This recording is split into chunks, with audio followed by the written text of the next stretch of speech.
Oi, eu sou a Flávia. Eu sou a Isabela. E você caiu no Angu de Grilo 2025.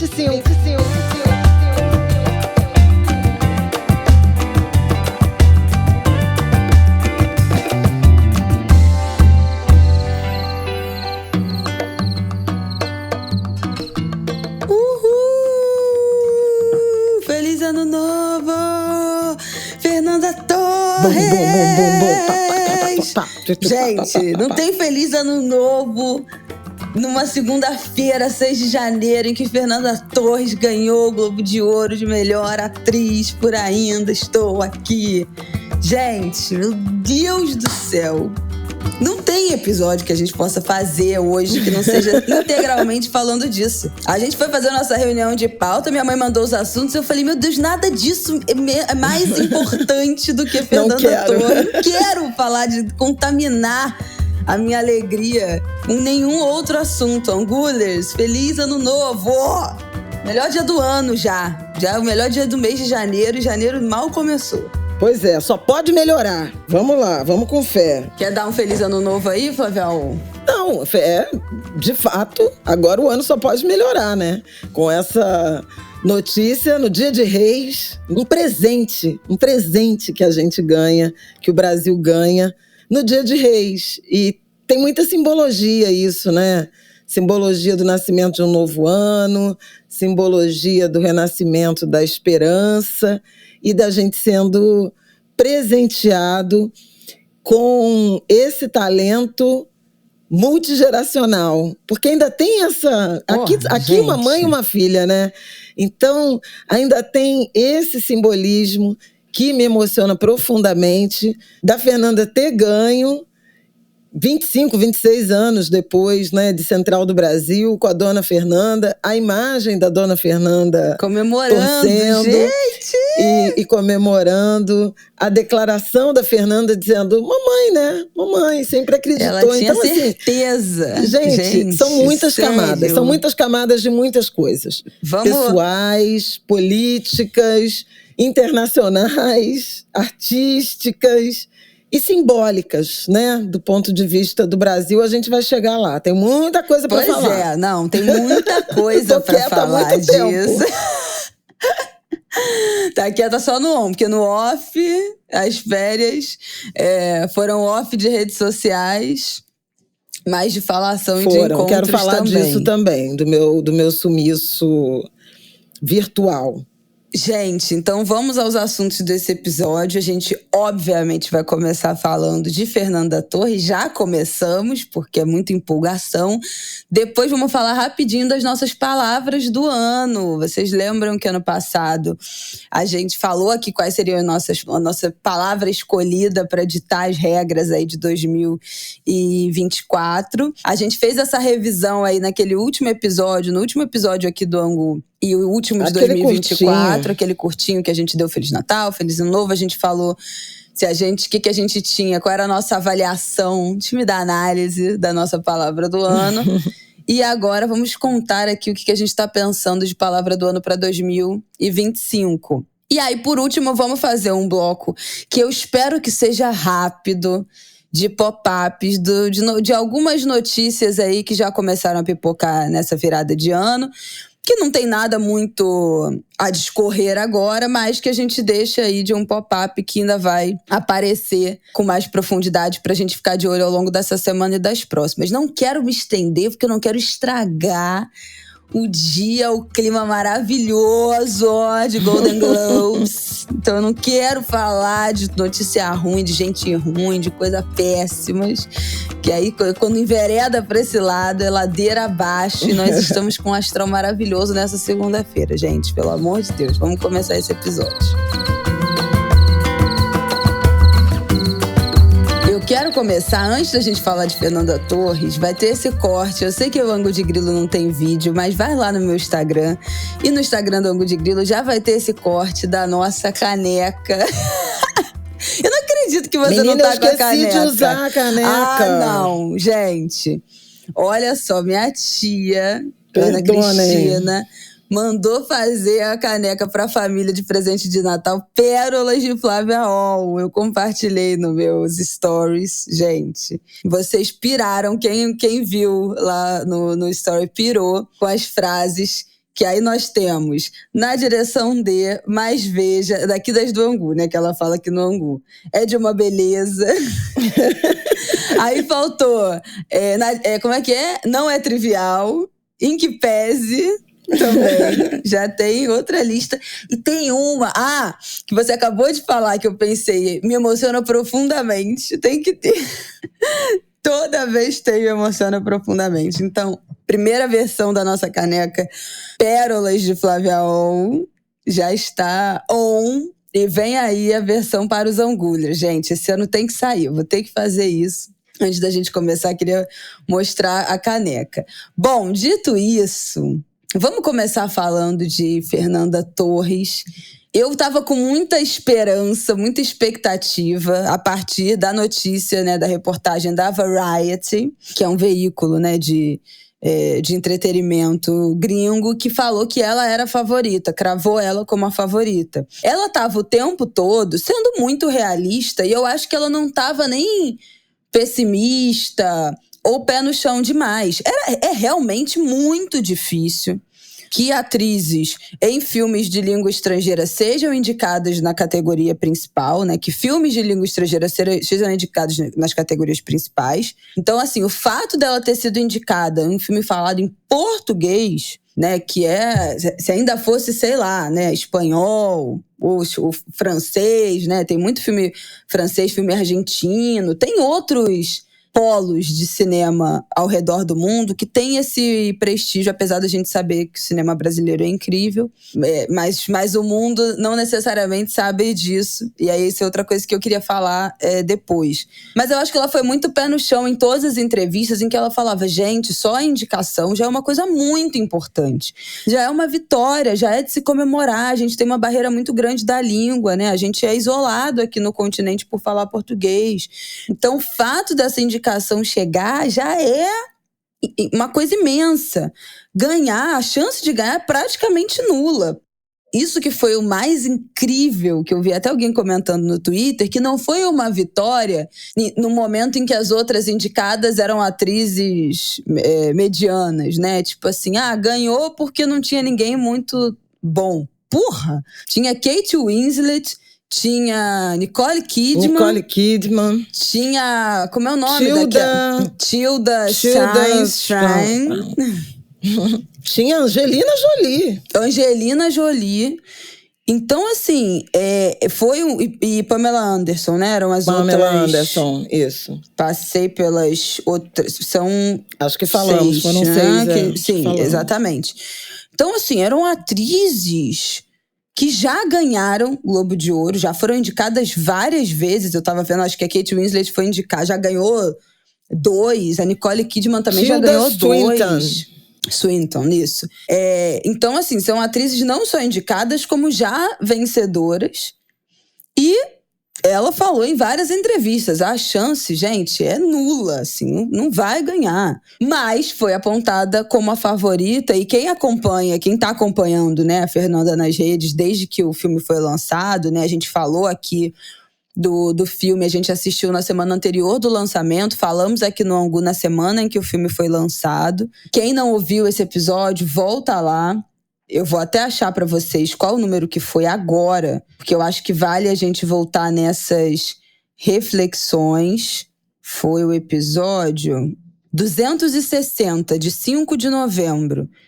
O episódio em que a gente falou da condenação de Elcio de Queiroz e Rony Lessa, e também do filme que estreou, se eu não me engano, no dia 8, 9 ou 10 de novembro. E desde então, ela tem praticamente ficado 100% focada e só no exterior, viajando pelos festivais, dando entrevista para todos os veículos, todas as revistas, fazendo editorial, dando entrevista em inglês, ficando em Los Angeles semanas e semanas e semanas, praticamente meses, né? Foi super aplaudida no Festival de Veneza, eu acho, né? Que a gente falou, 14 minutos de aplauso. A gente já tinha comentado isso. Então, assim, foram meses muito focados nessa divulgação do filme, em estar disponível para essa divulgação. E, gente, eu tinha muita expectativa. Eu falei, eu não vou dormir. Eu tava cheia de sono. Eu falei, eu não vou dormir porque eu não quero perder esse momento coletivo, essa vibração coletiva. Perdi o sono. Fui dormir 3h30 da manhã porque não conseguia dormir, não conseguia parar de chorar, vendo e revendo as coisas. Selton Mello postando, super emocionado. A reação dele, né, atrás dela, que também viralizou, que ele fica em choque, levanta na hora. E aí eu acho que tem uma coisa que me marcou muito nesse ciclo que ela fez de entrevistas e tal, que é uma entrevista que ela dá, eu não lembro exatamente para quem foi, uma entrevista em português, em que ela fala que o Brasil é um país, uma ilha continental, né, que é muito isolada por conta da língua, pela barreira da língua, mas que a gente conhece a cultura dos outros países e os outros países não conhecem a cultura brasileira. E a gente tem muito orgulho dessa cultura brasileira e sente pena dos outros países, das outras pessoas, do resto do mundo, que não conhece, não sabe do que a gente sabe, é o que ela fala. O brasileiro tem pena do resto do mundo que não sabe do que a gente sabe, que não conhece o que a gente conhece. Então eu acho que esse é o sentimento maior, que ela até falou, né, durante as entrevistas, gente, sem clima de Copa do Mundo, já tá bom, a gente já chegou lá, entendeu? E a gente fez clima de Copa do Mundo porque, além de toda a sensação, né, de vingar Fernanda Montenegro e a alegria de ter ela em vida, vendo isso acontecer, que eu acho que isso é muito especial, é essa sensação de vocês agora estão tendo privilégio, prazer de saber tudo que a gente já sabe, de conhecer essa imensidão que a gente conhece, né? Gente, todo mundo, de certa forma, pelo menos a minha geração, cresceu com Fernanda Torres. As pessoas falam muito de tapas e beijos, né? E apareceu Slaps and Kisses. Gente, juro, meu Deus do céu. Slaps and Kisses é tudo de bom. Não existe. Olha, quando eu li aquilo, quando eu vi aquilo que apareceu na tela do Globo de Ouro, que ela era conhecida no Brasil por fazer a série Slaps and Kisses, eu falei, gente, ser brasileiro é a melhor coisa que pode acontecer por um ser humano na vida. É uma coisa, eu quero voltar brasileira em todas as minhas encarnações. Mas muita gente fala de tapas e beijos, mas eu sou completamente o time Os Normais. Eu cresci adolescente, criança, vendo Os Normais. A gente tem os DVDs, né? A gente tem os DVDs até hoje. Eu sei as falas, eu já assisti 1 milhão de vezes. A gente faz piada com piada dos Normais até hoje. Eu até era criança. Bobó de camarão a domicílio. Criança anos 90, 2000, deveria estar vendo Os Normais? Não, mas eram outros tempos. E foi formador de caráter, Luiz Fernando Guimarães, Fernanda Torres. Depois veio Tapas e Beijos, enfim. Selton Mello também tem uma participação. Também tem, que nesse episódio ontem. Nesse episódio aí, inclusive. Então, assim, eles são parceiros há muito tempo. E a gente é acostumado, né, com a Fernanda Torres. Até aquela série da pandemia, né, que de alguns episódios, um especial que elas gravaram em casa, né? Ela, a mãe, a Fernandona, a Fernanda Torres, os filhos da Fernanda Torres, né? Os netos. Foi gravado ali pelo Andrucha na casa deles, eu acho que é na Serra aqui do Rio. Na pandemia, que era uma delícia também. A série, foi maravilhoso. Então, assim, cara, é uma atriz que é muito presente na nossa vida, né? Na nossa história como brasileiro consumindo entretenimento. Não é aquela coisa inalcançável, uma família, só, né? Uma família. Ai, sério. Porque tem a dona Fernanda, tem o seu Fernando, né? O Fernando Torres, o pai, né? Da Fernandinha e do Cláudio. E uma vida, ao mesmo tempo que tem uma vida privada, discreta e tudo mais, mas é uma vida vivida, né, com a gente. Né? Ela é filha da Fernanda Montenegro, do Fernando Torres. Ela se aventurou por cinema, por televisão. seguiu essa carreira, não é trivial. Não é trivial, né? Escolher seguir a carreira da mãe, sendo a mãe a maior atriz do Brasil, né? E ela fala isso, né? Em alguma dessas entrevistas, né? Até hoje, super ativa. Ela fala isso. Eu cresci com essa carga de que eu nunca superaria, nunca seria tão boa quanto a minha mãe. Eu já nasci perdendo. Porra, quem ia imaginar? Porque então, realmente assim, uma coisa... é muito incrível. E ela dá muitas demonstrações de uma interpretação. E eu lembro, quando a gente comentou aqui do Ainda Estou Aqui, né, que nós assistimos antes, numa sessão para convidados, antes da estreia em novembro, né, da estreia oficial, 5 de novembro, do quanto a gente se acostumou com a Fernanda, atriz de comédia. Né? Os Normais, Tapas e Beijos.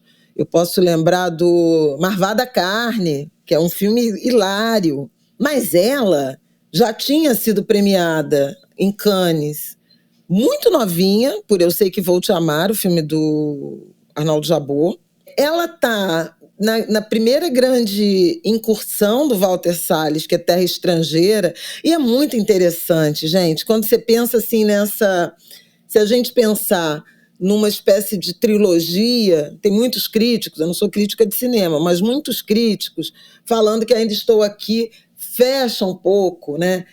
Compõe uma trilogia de filmes do Walter, trazendo o Brasil, né? Reflexões sobre momentos brasileiros. Então, Terra Estrangeira é um marco, né? Assim como Carlota Joaquina, da Carla Camurati, daquele momento da chegada do Collor, da destruição da estrutura, muito parecido com o que o Milei está fazendo na Argentina. Fechou a Embrafilme, o Milei não está acabando com as agências de fomento à cultura, ao cinema, etc.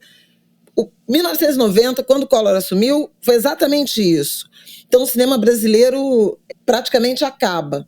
E o que eles chamam de retomada é Carlota Joaquina, o filme da Carla Camurati, que reconstitui a história, né, da princesa, né? Acho que é Carlota Joaquina, princesa do Brasil, que é feito em condições absolutamente artesanais, desafiadoras, né? O que a Carla usa como cenário, quer dizer, não tem nada de... não tem viagem, não tem... É tudo absolutamente feito como um ato mesmo de resistência. E Terra Estrangeira, que é, se eu não me engano, de 1995, tem a Fernanda, e é justamente um filme sobre esse desencanto de uma juventude que desiste do Brasil, que vai embora, imigra, né, para Portugal, e a partir daí se desenrolam as histórias, a trama. Já era Fernanda. Aí vem Central do Brasil com Dona Fernanda, que é também uma viagem, né? Um road movie, um filme de estrada, com a Fernandona brilhante, é uma das coisas mais bonitas, né? Ela inclusive concorreu ao Oscar de melhor atriz, e o filme ganhou o Globo de Ouro. A Dona Fernanda não ganhou de atriz, ela foi indicada, mas não ganha como atriz, mas o filme ganhou, e quem faz o agradecimento é ela, né? E ela, eu achei tão bonitinho que ela fala: meu inglês não é muito bom, mas a minha alma é melhor, né? Pô, ela fala isso em inglês. E eu penso nisso, vocês sabem o quanto eu penso em relação a isso do meu inglês, da qualidade do meu inglês. Mas a Fernanda Torres faz um discurso em inglês lindo, que é isso que as mães fazem pelas filhas, entendeu? Fala lindamente. E foi lindo, né? A carga de emoção, a trajetória que esse filme está percorrendo, essa conexão, né, da mãe e da filha, da mãe que está viva, né, aos 95 anos, assistindo isso, viva, lúcida, gente, porque tem a ver com memória, né? O próprio filme tem a ver com isso. Ela com os netos assistindo. A longevidade, né? Que vale a pena. Falo tanto isso aqui, gente, né? Sobre sobre a gente ficar vivo e agradecer por estar vivo, por poder ver coisas como essa. Então, tem toda essa beleza, né, dessa família. Bom, aí tem, vamos lá, do lado pessoal. O Walter, que leu o livro do Marcelo, acha que dá um filme. Tinha uma relação pessoal, de convivência com aquela família. Uma vivência solar, que depois fica nublada, né? Isso também a gente já falou, como o filme ele vai escurecendo, né? O horizonte vai desaparecendo a partir do sequestro, do assassinato do Rubens Paiva. Poxa, é um livro de um filho sobre uma mãe, de um amigo que resolve contar essa história, de uma atriz cuja mãe é a grande referência e inspiração, e que faz também uma participação, né, especialíssima no filme. O Selton também comovente, porque ele é um ator coadjuvante ali, né? O filme não é sobre o Rubens Paiva. E ele, muito generoso, muito feliz, muito emocionado. Então você vê assim, uma equipe muito unida. Eu acompanhei muito ao longo dos últimos anos essa produção, porque acompanho o Walter, e ele ficou muito ausente, né? Muito dedicado ao filme. E o filme está superando, do ponto de vista de uma obra cinematográfica, de cinema brasileiro, das dificuldades que tem com salas e tal, uma trajetória linda, já ultrapassou 3 milhões de espectadores. E esse reconhecimento internacional, ele é muito bonito, sabe? E o que ela diz, né? Uma atriz brasileira, um filme brasileiro, falando, interpretando em português, ter esse reconhecimento. Então, assim, é lindo, devia ser feriado. Eu ouvi a Dira Paz agora de manhã falando no Conexão com a Daniela Lima e com a Leilane Neubert sobre essa vitória, e ela dizendo, a gente tem que receber a Fernandinha em um carro de bombeiro. Tem que ter. Desfile aberto. Tem que ter. Gente, tem que ter. A Fernandinha, o Celton, qualquer time de futebol Walter ganha os troços, faz desfile, não sei o quê, e volta e fecha a rua. Tem que ter. É isso. Gente, e, assim, pelo amor de Deus. E ela é do Rio, né, gente? Ela é carioca. Então, assim, falando do filme, né, do significado, é um prêmio que é oferecido pela Associação dos Correspondentes Internacionais. Eu acho que são 340 votantes, né? O colégio eleitoral de 340 votos. São 23 brasileiros, então o Brasil não é predominante, o que significa que ela, de fato, recebeu um reconhecimento internacional. Num ano em que ela própria também chama atenção de grandes interpretações, de grandes atrizes, né? Pesos pesados, né? Não é? Foi qualquer ano, né? Você está falando de Julia Roberts, a Tilda, a Nicole Kidman, a Kate Winslet, mulheres ganhadoras de Oscar. E ela levou, né? Uma brasileira, falando português, num filme nacional. Então, assim, é muita coisa, gente. É a primeira atriz brasileira, a primeira artista, sendo homem ou mulher, a ganhar o Globo de Ouro de melhor atriz. Primeira vez na história. Então, assim, testemunhamos um acontecimento histórico. E ainda por cima, teve o nome anunciado e recebeu o troféu das mãos da Viola Davis. Gente, se a gente fosse fazer um roteiro e votasse isso, que ia ser a Viola Davis entregando o Fernando, eu ia falar assim, isso é mentira, isso jamais aconteceria. Falar assim, tá forçando a barra. Mas não, foi nossa brasileira honorária, Viola Davis, que é amada no Brasil, aclamadíssima no Brasil, adorada no Brasil. Então, assim, gente, foi o roteiro perfeito. Não tenho o que dizer. Eu acho que a gente já falou tudo o que podia sobre o filme, né? Porque fizemos um longo bloco comentando o filme, das nossas impressões.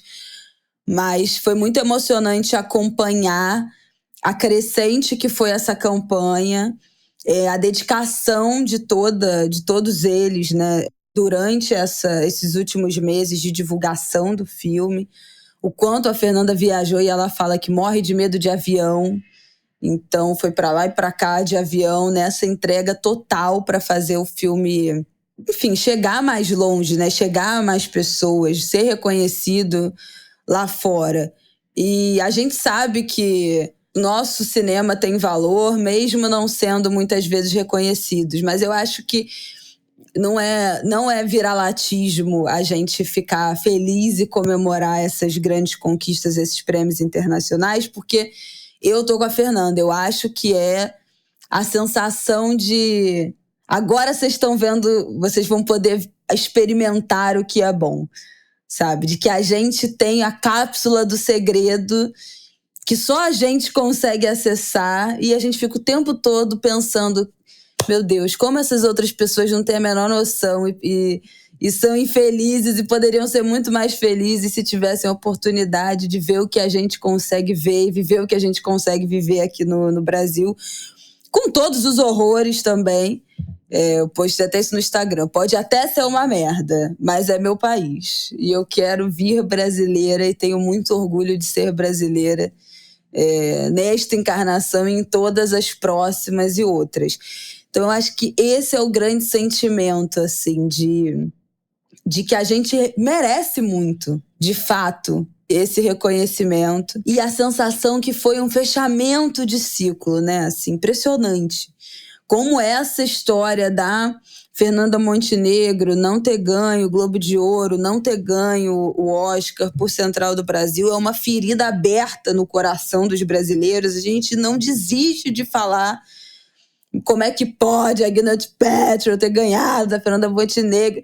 É um buraco que você pode nem estar nascido na época, nem ter visto, nem lembrar, e você sente essa dor. E eu acho que foi o fechamento, está sendo, né? O fechamento perfeito desse ciclo, com o Walter Salles, né? As fotos dele 25 anos antes e depois.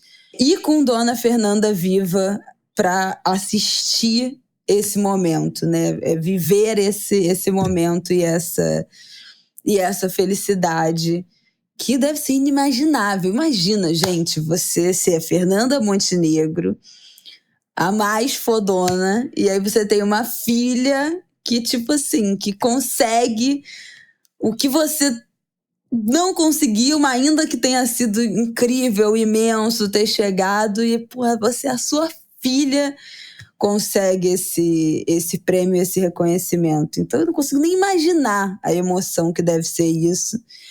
Mas eu acho que essa é a grande... Foi para mim a grande emoção, entendeu? Ver esse ciclo se fechando de um jeito que a gente nem poderia imaginar. Num roteiro realmente da vida, um roteiro perfeito da vida acontecendo. E é muito bom estar viva para viver esses grandes momentos coletivos. E tomara que tenha desfile em carro dos bombeiros, porque eu vou. Por favor, gente. Eu acho que ela merece, acho que eles merecem.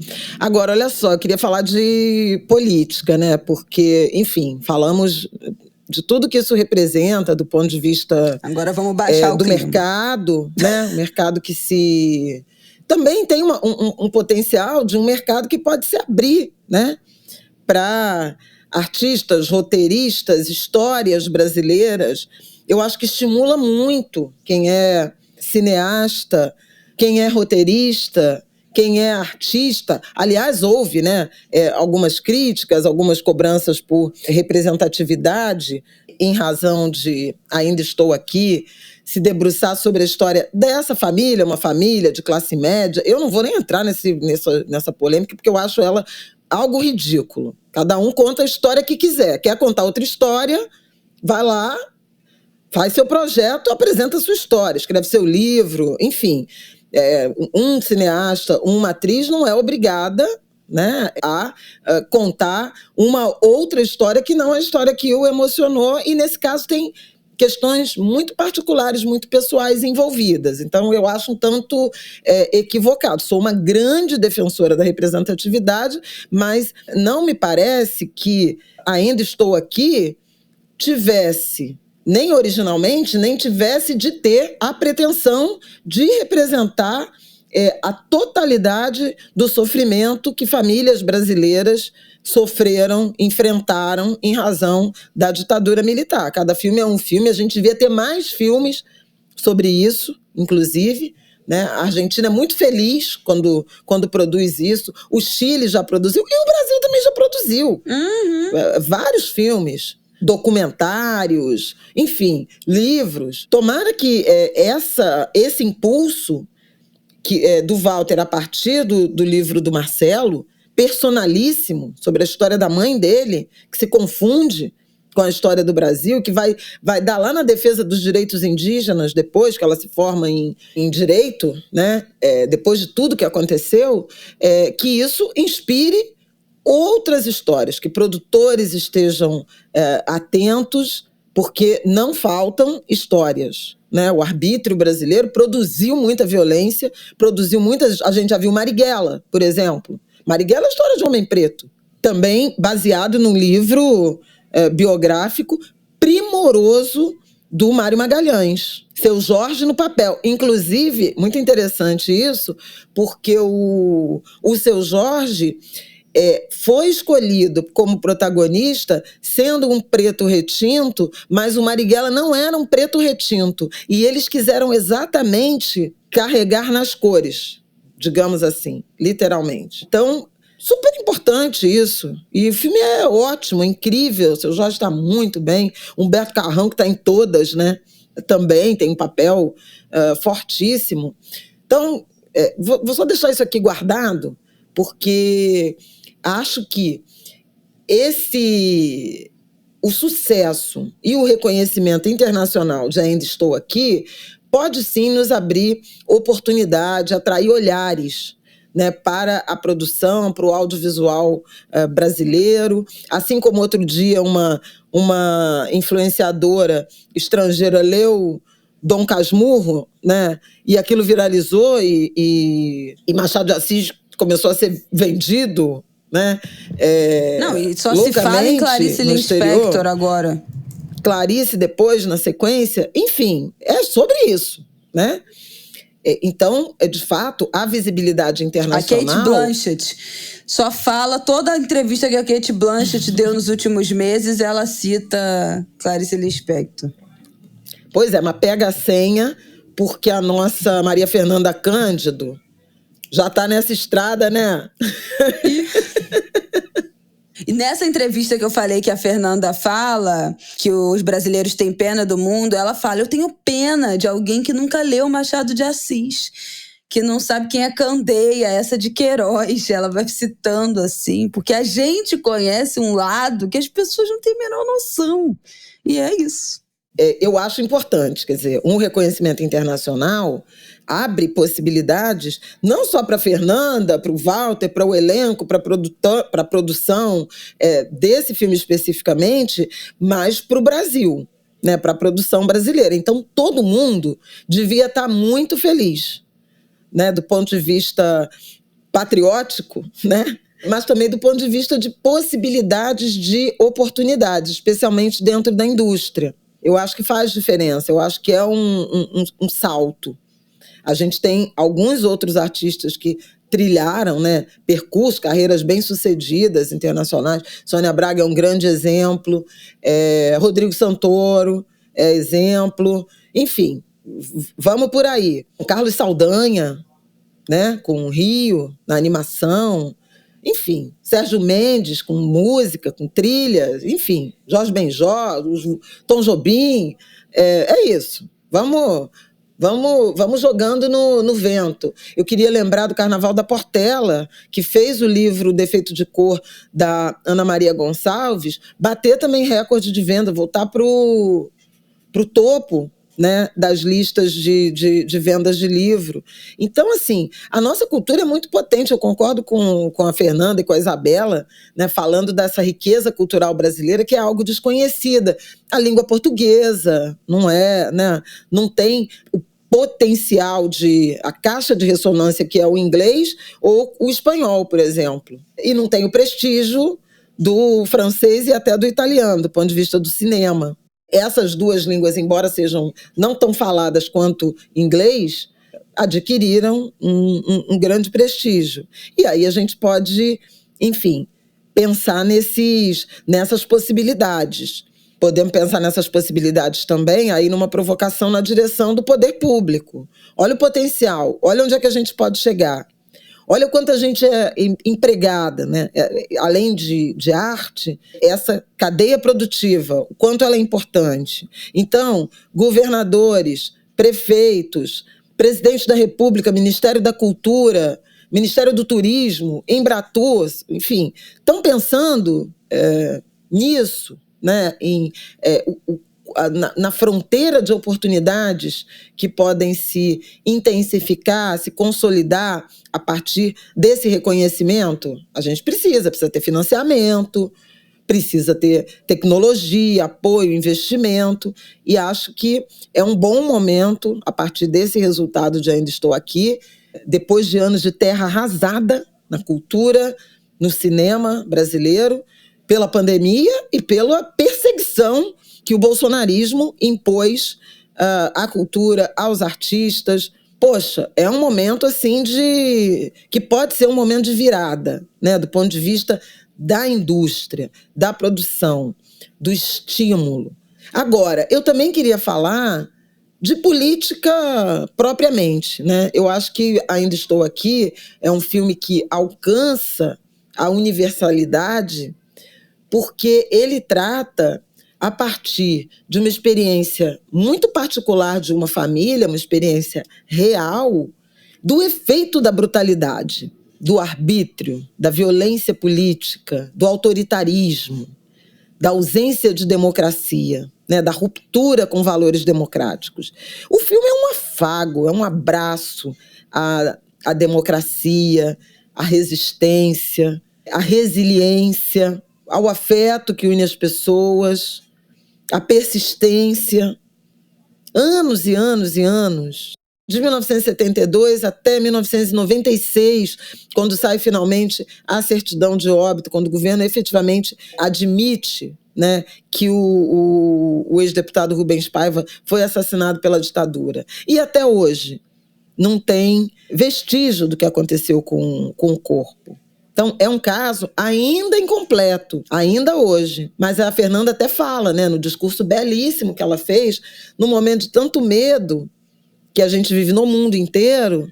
Olha esse filme, olha essa história, né, inspirando, que vale a pena resistir, que vale a pena insistir nos valores de direitos humanos, de democracia, de dignidade humana. Isso é importante. Isso é muito importante. É importante para o Brasil rever essa história nesse momento ridículo em que a gente está completando 2 anos do ponto máximo de uma tentativa de outro golpe de Estado, outro golpe contra a democracia, e o campo que produziu isso tenta instituir anistia. O Ainda Estou Aqui é um grande tapa na cara de quem vem falar de anistia, de criminosos falando de anistia. É um grande abraço à democracia, um grande tapa na cara do autoritarismo, do arbítrio, da brutalidade de Estado, da violência de Estado, com as quais a gente ainda lida, seja do ponto de vista de ataque à democracia, seja do ponto de vista de supressão de direitos fundamentais, de direitos humanos. E aí a gente precisa pensar numa democracia num campo mais amplo, e até mesmo a partir da Eunice, que se formou em direito e foi brigar pelos indígenas, né? Ela virou uma grande advogada, defensora de direitos humanos. E a gente ainda tem problemas com indígenas sendo exterminados. A gente ainda tem problema com uma juventude preta sendo aniquilada. A gente ainda tem problema com crianças sendo assassinadas, vítimas de bala perdida, na segunda maior metrópole do Brasil, o Rio de Janeiro, e com autoridades tentando invisibilizar o protesto e a luta por direitos, na pessoa do prefeito Eduardo Paes. Então, Ainda Estou Aqui fala de tudo isso. Fala de memória, que é uma fala que a Isabela traz sempre, né? De não esquecer. Seguir adiante, mas sem esquecer. Sem deixar de documentar cada passo. Então tem muitas lições para o Brasil e para o mundo, nesse momento. De autoritarismo, de mentira, de banalização da violência, da brutalidade, de desidratação da democracia, dos valores democráticos, dos direitos humanos.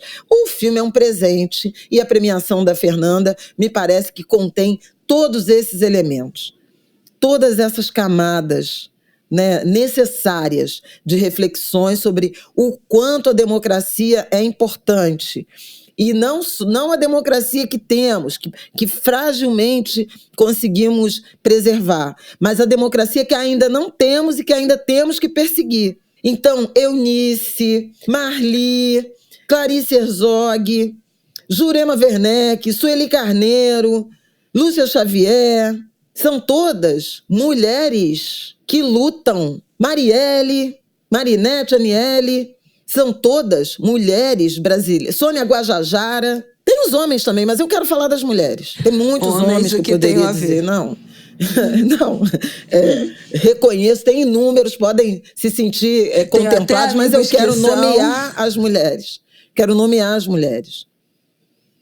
Mulheres que estão na estrada esses anos todos, lutando por democracia, lutando por direitos. E isso é muito importante. Então, um filme nunca é só um filme. Claro um filme é um fio que vai... Uma obra de arte, um livro, um quadro, uma peça de teatro, nunca são só o que são. Tem muitos significados.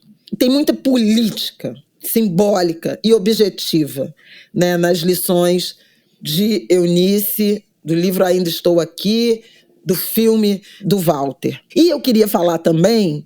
Para terminar, já estamos em quase 1 hora de programa, falando de Ainda Estou Aqui, prêmio da Fernanda e tudo mais, mas eu queria falar mais uma coisa, que é o seguinte, eu ouso dizer, e aí pode ser uma empolgação exagerada, um ufanismo caricato, mas momentos como esse podem nos ajudar simbolicamente e materialmente a escavar a autoestima da brasilidade que vive em nós e que está muito golpeada por conta desse ambiente de rede social, desse ambiente tóxico, dessa gente horrorosa de extrema-direita só fazendo ataque, só criando factoide, só se lançando em projetos violentos, homicidas. Pensar assim, pô, que legal ser brasileiro. E aí construir uma perspectiva de esperança, de luta, de resistência,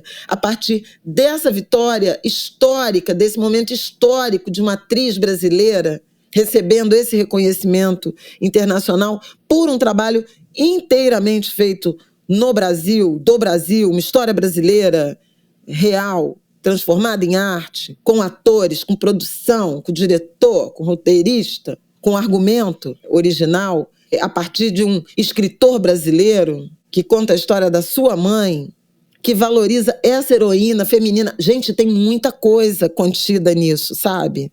Eu fico pensando que... Enfim, aí tem a ver com eu ter ficado praticamente esse último mês meio distante das redes sociais, compartilhando o conteúdo que a própria Globo News produz, os cortes e tal, mas tive uma viagem de férias ao exterior, tive uma folga de Réveillon isolada na montanha, no mato, e vendo, o que a terra é capaz, do que a convivência familiar é capaz, do que, sabe, da vida que acontece quando você está fora desse ambiente tóxico, horroroso das redes sociais. Então, eu estou muito impactada. Eu acho assim, sabe, nasceu um novo dia. Eu amanheci muito esperançosa a partir dessa vitória da Fernanda e de todas essas camadas de significados que eu enxergo no Ainda Estou Aqui, nessa interpretação contida, discreta, mas persistente, feito a água que vai se infiltrando, mas não perde espaço. Seguimos. Concordo plenamente com você. Acho que é mesmo um motivo de esperança, e aí queria só também dar minha última contribuição sobre o assunto. Eu acho que eu sou de uma geração que a gente teve muito pouco contato com o que significava, com o que significou, com o que era a ditadura no Brasil. Né? Quem nasceu depois da redemocratização e, eventualmente, não tiveram avós, pais que tenham sido, não sei nem se engajados, mas às vezes informados, né? que tenham a ditadura, a vivência, a história da ditadura dentro permeando a história familiar, não tem muito bem a dimensão do que isso significava. Né? Assim, na história, por exemplo, ouvindo as minhas avós e tal, isso não era um assunto que foi falado, que foi passado, né, na minha história familiar. Eu acho que eu ouvi mais sobre ditadura na escola, né, quando adolescente, e, portanto, quando eu não tinha maturidade suficiente para entender o que isso significava.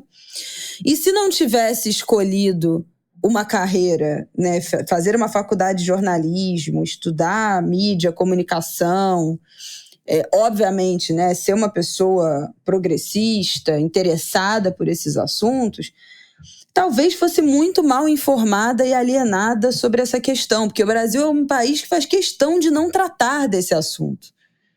Né? Os torturadores jamais foram punidos como deveriam, e é uma história que, politicamente, e como país, né, como governos, a gente enterra, a gente arrasta para baixo do tapete e ignora e finge que não aconteceu, né, e não vai atrás das verdades que foram encobertas, das histórias que foram aniquiladas, não pune os responsáveis.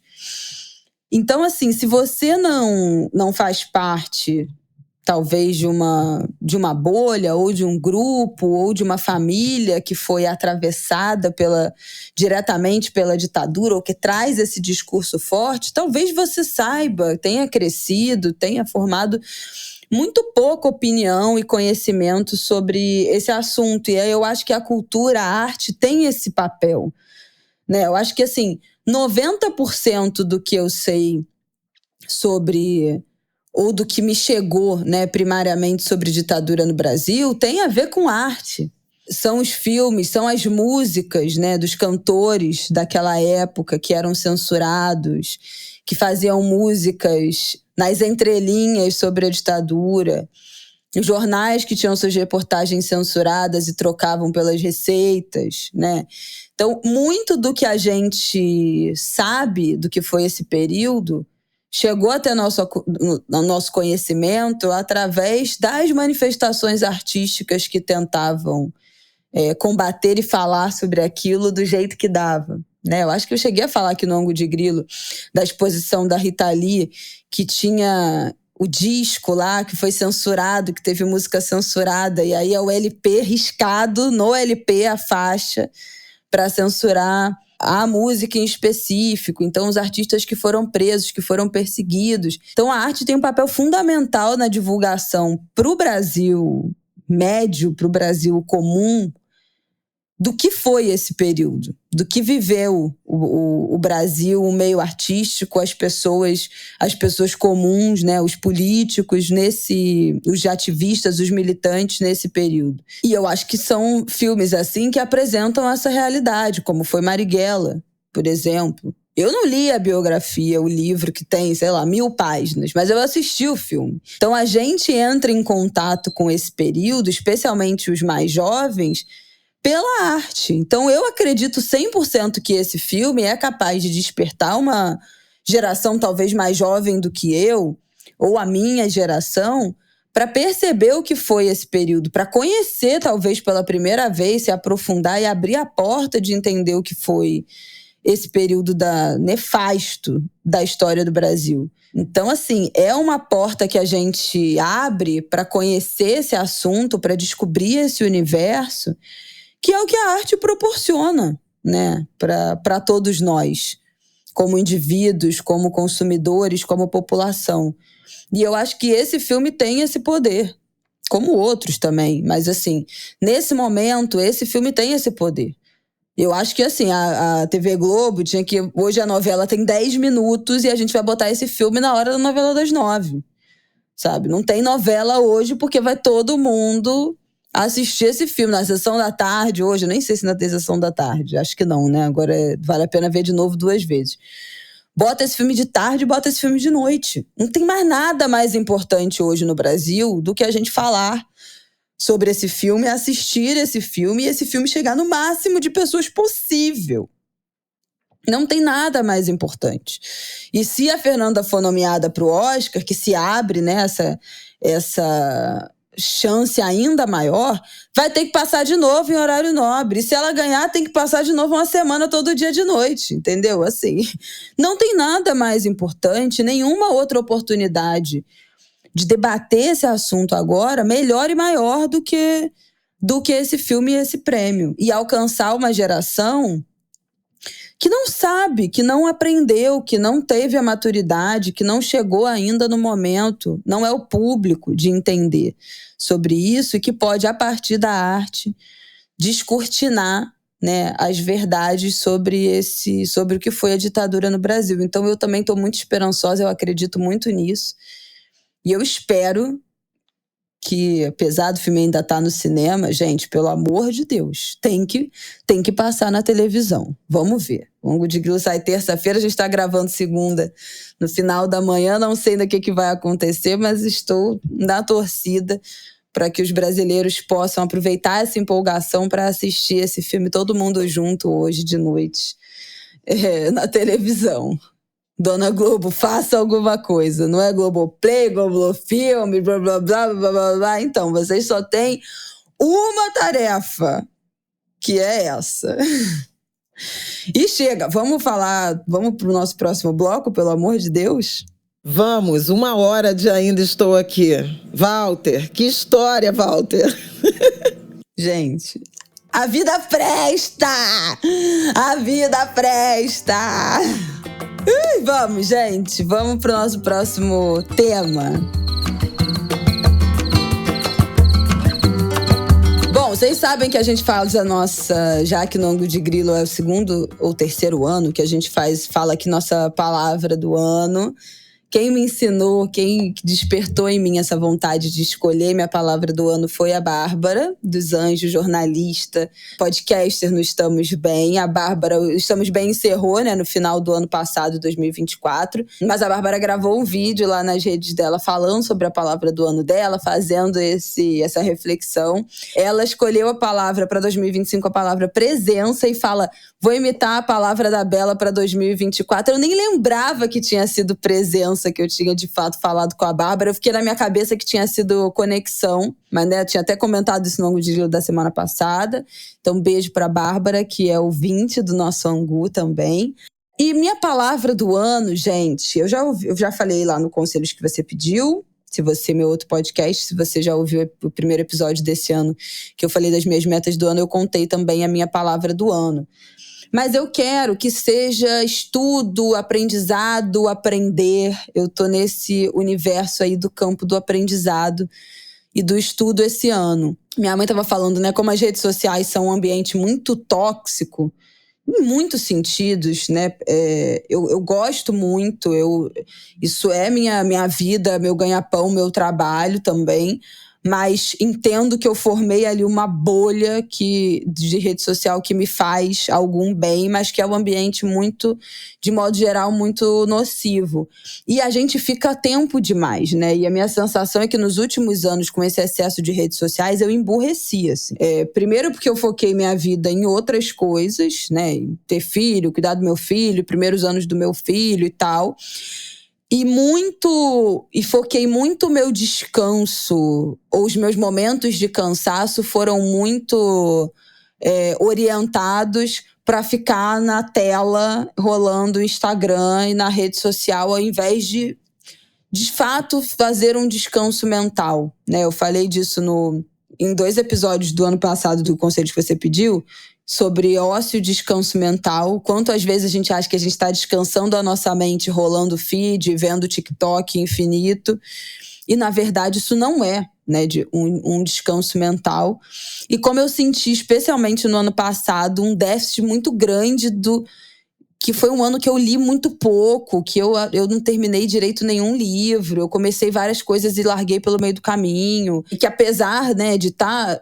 enfim, sempre relativamente bem informada aqui por causa do Ângulo de Grilo, né? Lendo muita coisa, muita notícia pra gente comentar aqui, mas não senti que nos últimos anos eu aprendi, mergulhei e, de fato, estudei, ainda que informalmente, me dediquei a isso. E esse ano eu acho que é o que eu quero fazer. É um ano que eu quero fazer cursos livres, quero dedicar mais tempo para eu aprender e estudar mais sobre, enfim, a área que eu trabalho, né? Internet, criação de conteúdo, comunidade. Quero olhar para isso com um olhar de estudiosa, então quero ler mais sobre isso, quero ler artigo, quero ouvir podcasts sobre esses temas, pensando num estudo assim mais orientado, ainda que informal. Não quero, sei lá, fazer pós-graduação para mestrado esse ano, nada disso. E também quero aprender novos hobbies. Então esse é um ano em que eu tô também muito focada em estar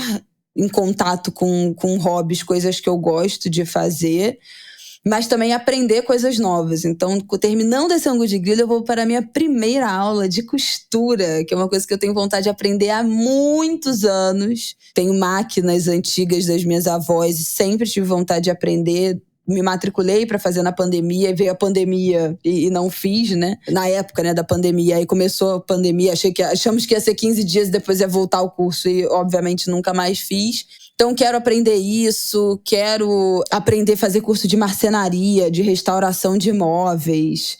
Quero aprender a tocar o básico de tantã. Eu tenho uma lista, assim, de coisas que eu quero aprender desse ano, que é isso. Vai desde costura até tantã, aula de canto, marcenaria, tem de um tudo. Mas eu acho que esse é um ano que eu quero focar muito o meu offline, os meus momentos offline, ou os meus momentos fora trabalho, em estar estudando, em estar aprendendo alguma coisa, estar desenvolvendo alguma coisa informalmente, para o meu prazer, principalmente. Estudar por prazer, estudar porque escolher as coisas que eu quero aprender e estudar, mas que eu tenha um olhar para essa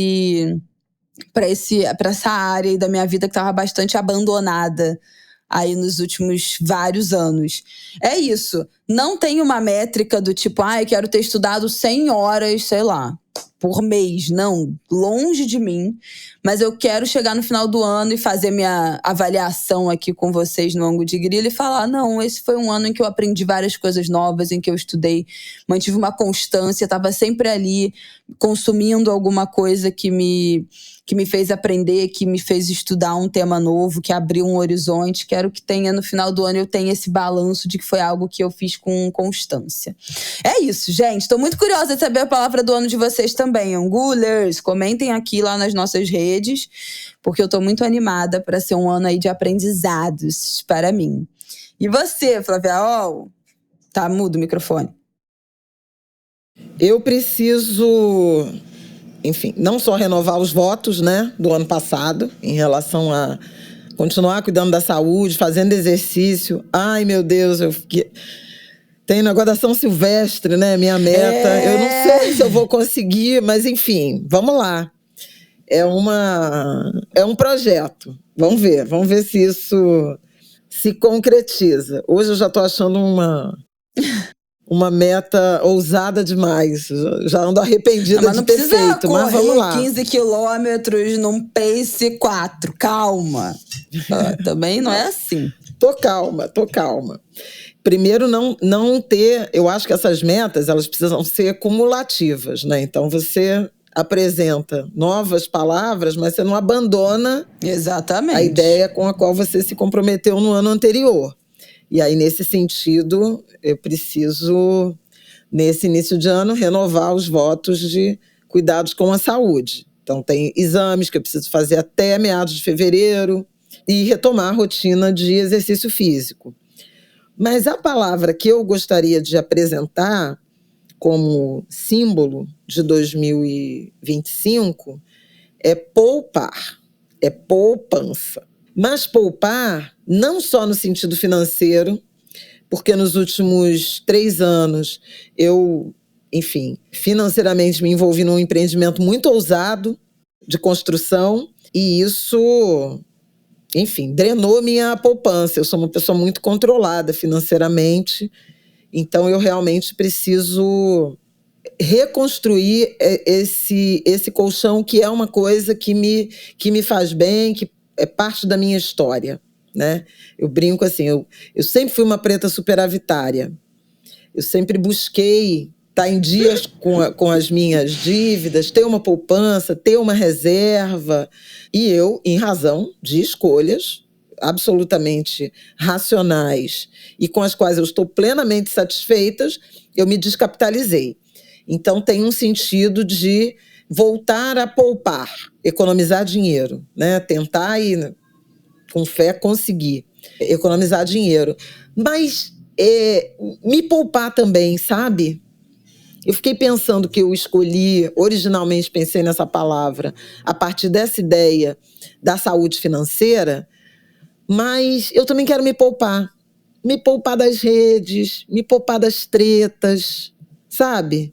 Me poupem, gente. Então já pode começar a primeira segunda-feira do ano saindo de metade desses grupos do WhatsApp aí que tu tem, que todo dia é uma briga. Não, mas eu tenho, até ontem eu postei num grupo que eu tenho, que eu gosto, mas que eu estava muito ausente. Falei, olha, pessoal, quero vir aqui desejar feliz ano novo e tal.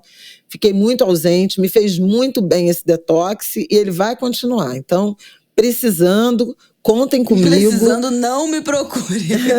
Não, mas assim, sabe? Eu quero menos. Eu quero menos em tudo. Então, eu quero muito me fechar na concha, no caramujo. E aí, poupar mesmo. Poupar minha saúde, poupar minha saúde mental, minha saúde física, minha energia espiritual. Eu quero poupar nesse sentido, no sentido financeiro, mas no sentido também de comportamento, de atitudes. Eu acho que, o ano que antecede a eleição presidencial é sempre um ano que precisa ser de depuração, né, de entender os processos. Então eu quero, sabe, fazer só observo. Então a minha palavra é poupar, mas poupar não só nesse sentido mais financeiro necessário, que é uma coisa que eu quero fazer, mas também me preservar, sabe? Eu acho que se eu conseguir chegar ao fim do ano nessa toada, nessa vibe, vai ser muito bom. Não significa me omitir, não significa não me posicionar, mas trabalhar numa frequência escolher mais suas estável batalhas de energia, sabe? Calma, gente, como diria o Anselmo Góes. Calma, gente. Então é essa a minha palavra. Adorei. Acho que precisa. Acho que você precisa. Estou de acordo, concordo, acho que vai ser ótimo. Eu já estou aí me poupando desde 1996, são 29 anos.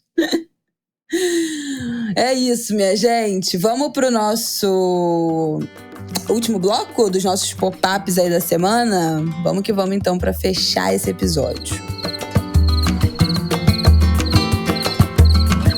Flavial, você tem 15 segundos pra dar esses pop-ups sem baixar o nosso astral de Fernanda Torres e Palavra do Ano. Vai baixar? Vai baixar. Vai baixar, gente. Porque, olha só, primeiro é assim, início do ano, janeiro é um mês complicado, né? A gente fala isso há bastante tempo. Quer dizer, é um mês de muita despesa, né?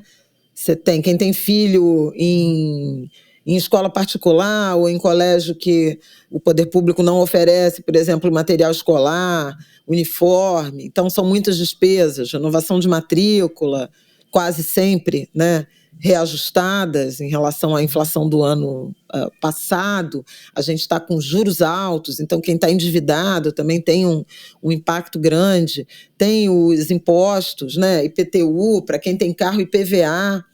Alimentos, né? O início do ano é um período, por conta de excesso de chuva, por conta de excesso de calor, é um período de pressão no preço dos alimentos e são as nossas principais despesas, né? Comida em casa. E tem tarifaço, né? Teve eleição municipal, normalmente quando em ano de eleição municipal, os prefeitos seguram a onda em relação a reajuste de transporte para se elegerem. E quando saem, vem um tarifaço. Então, tem aí Rio, São Paulo, várias capitais, várias cidades brasileiras com reajuste de passagem de ônibus, de metrô, de trens, tarifa de táxi. A gente tem viagem de férias, né? Passagens aéreas por conta do dólar, também muito pressionadas. Enfim, então é um período de mais notícias do ponto de vista de fazer um desenho de planejamento financeiro. E eu espero que vocês tenham feito uma... Só essa introdução já me deu depressão. Mas antes da gente começar a gravar, já estava pagando conta. Hoje é dia 6 de janeiro. É bom que a gente comece o ano com, né, um espírito, né, de contenção. Essa é uma coisa. Salário mínimo aumentou, tem muito salário que pode aumentar, mas também despesas que vão aumentar em decorrência disso. Condomínio, quem tem empregada doméstica, diarista, enfim. Então, esse é um ponto. Prestar atenção aí no que vai ser essa inflação, essa pressão de custos nesse início de ano. Salário mínimo passa para 1.518, 7,5% de reajuste, mas é janeiro. Então, no início de fevereiro é que quem tiver direito a essa correção vai receber o salário de janeiro já com a correção. Então, são questões. Ser moderado aí nas férias para não jogar mais dívidas para os meses seguintes e virada de fevereiro para março tem carnaval. A outra coisa, olhar essas administrações municipais que estão assumindo, né? Ou por continuidade, ou novos prefeitos. Belo Horizonte é uma capital que inicia o ano num ambiente de certa apreensão, porque o prefeito já foi internado 4 ou 5 vezes desde novembro, né? Depois das eleições. É o vice-prefeito que está no comando, o prefeito Fouad Noman. Ele está internado, entrou o ano, né, internado e está licenciado por 15 dias. Então, eu acho que ele ainda está, inclusive, sedado. Ele está com pneumonia. Foi estubado nessa segunda-feira, mas serve na UTI. Ele estava sedado até domingo, né? Começaram a retirar a sedação com uma pneumonia e já é a primeira internação, já é a 4ª internação dele desde o fim de novembro de 2024. Então, essa é uma coisa. Aí você tem Ricardo Nunes, que reassumiu a prefeitura de São Paulo, segundo mandato, foi reeleito, com tarifaço, né, nas tarifas, com acenos a Jair Bolsonaro e a Tarcísio de Freitas, seus padrinhos. Então, há que se ver como é que se vai desenhar o ambiente político, de política pública, de atuação municipal. Porto Alegre, a mesma coisa. Porto Alegre, numa virada de ano, com muita chuva, com áreas alagadas, repetindo situações, né? Inclusive uma ponte provisória que acabou destruída no Rio Grande do Sul, não sei se foi exatamente em Porto Alegre, mas no Rio Grande do Sul. Então, um início de ano também de enfrentamento, um prefeito, Sebastião Melo, que fez também acenos ao autoritarismo, que tem de ser contra a democracia, defender golpe, coisas desse tipo, declarações impróprias, né, para um sujeito que foi democraticamente eleito. E no caso do Rio de Janeiro, Eduardo Paes fazendo muitos acenos ao campo conservador. Muito provavelmente em razão de um projeto político de se candidatar a governador daqui a 2 anos ou de tentar até ser candidato a vice-presidente numa chapa com Lula ou a chapa que venha a ser de uma aliança envolvendo o PSD, que é de Gilberto Kassab, secretário de Tarcísio de Freitas em São Paulo, no estado de São Paulo. Eduardo Paes também prometendo uma atuação firme, digamos assim, um certo protagonismo da prefeitura, das forças municipais na segurança pública, falando inclusive de criar uma espécie de grupo especial, uma força de elite da Guarda Municipal para enfrentamento a questões de segurança pública. Então a gente também precisa ver que modelo é esse, né? Armamentista, com violência, contra quem? Em que territórios? É para proteger quem do quê? Então, acho que tem um ambiente aí, a gente também vai ver os novos prefeitos assumindo, né? Algumas cidades com disputas muito intensas, né? Goiânia, Cuiabá, Fortaleza. A gente precisa ver o que vai acontecer com Belém, é o ano da COP30, esse debate ambiental. Enfim, vamos ver como é que vai ser a largada. Essa é uma coisa que eu quero observar, como é que vai ser a largada, né, dessas administrações municipais.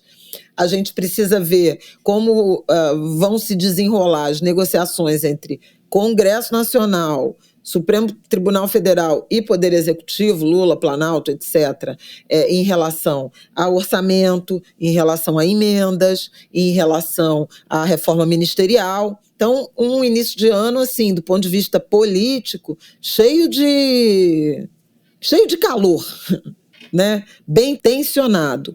A gente tem, no dia 20, daqui a 15 dias, Donald Trump assumindo a presidência dos Estados Unidos. Ele tem feito discursos, acenos, ameaças a vários países, da China ao Panamá, ao Canadá, ao Brasil, à Venezuela.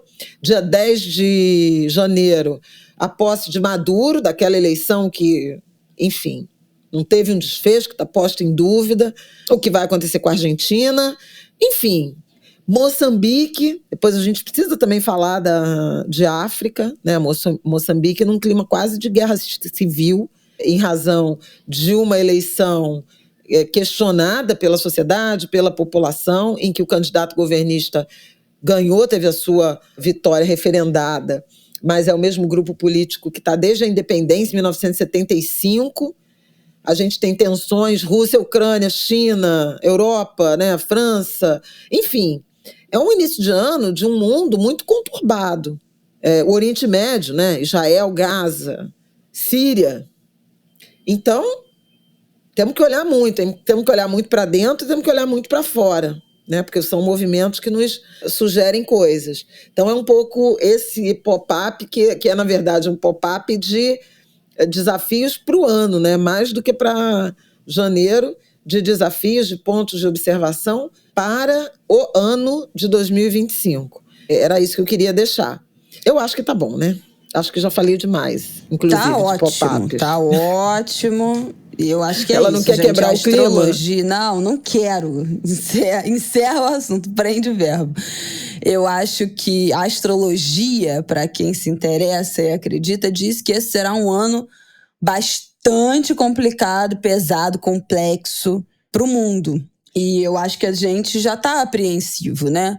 Já estamos apreensivos com os conflitos que estão acontecendo, com a história ter terminado o ano, né? Com a história da Síria, com essa posse de Donald Trump e também com esse último ano antes das eleições presidenciais, né? Qual vai ser o terreno que vai ser construído para esse 2026, que a gente já sabe que aqui no Brasil vai ser muito difícil. Então, acho que a gente já vira politicamente, né? Olhando para o mundo, olhando para o Brasil, bastante apreensivos, e os astros, para os que acreditam nos astros, nada indica que nós seremos poupados nessa nossa preocupação.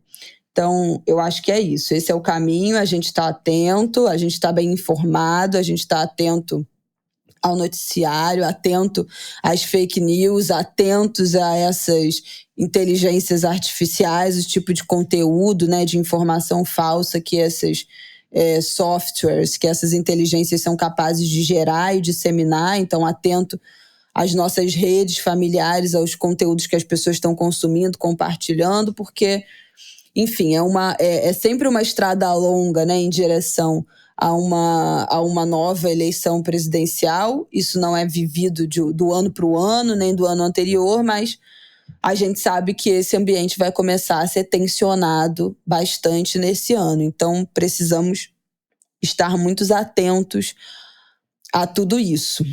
É isso. Nada mais a acrescentar. Só alegria, felicidade nesse 6 de janeiro com Fernanda Torres e esse momento do Brasil.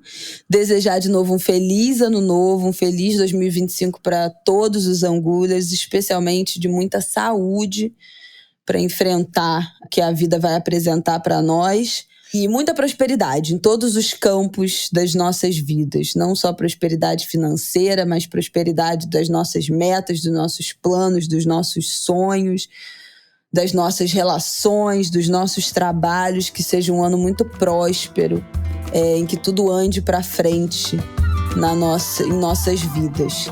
É isso que eu desejo para vocês, angulers amados, queridos, e estaremos juntos, juntas e juntas ao longo desse 2025 com toda certeza. Semana que vem já estamos de volta. É isso. Ano 6 do Angu. O que vai ter, hein, de especial? Não sei, porque subiram tanto o sarrafo. Pois é, tá difícil, hein? O sarrafo tá alto, gente. Mas vamos pensar em alguma coisa. Beijo! Beijo, angulers, feliz ano novo. Vou tentar voltar lá, dar mais atenção pro nosso grupo. Fiquei bem recolhidinha, mas voltaremos a dialogar lá no nosso Apoia-se. Beijo, gente. Até semana que vem.